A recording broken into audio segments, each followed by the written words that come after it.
టీడీపీలో వెళ్తున్నారని ప్రచారం అయితే ఉంది, అది ఎంతవరకు వాస్తవం?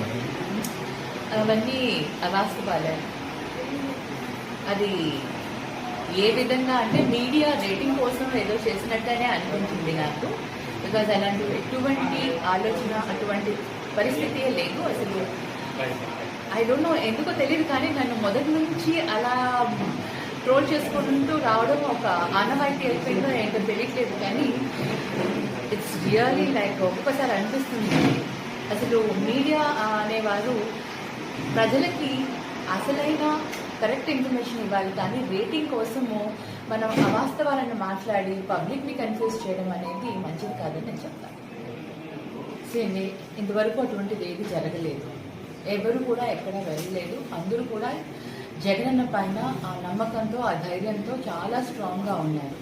ప్రతి ఒక్క కార్యకర్త జగనన్న అంటే అభిమానంతో ఎంతో స్ట్రాంగ్గా ఉన్నారు. వాళ్ళందరూ కూడా జగనన్న తోటి, మాతోటి అండగా ఉంటారు, ఎప్పుడూ తోడుగా ఉంటారు. కాంగ్రెస్ పార్టీలో విలీనం చేస్తా అసలు అంటే క్వశ్చన్ కూడా మీరు ఎలా అడగగలిగారో నాకు తెలియట్లేదు. ఎందుకంటే యు నో వెరీ వెల్, మాకు 40% ఓటింగ్ వచ్చిందండి.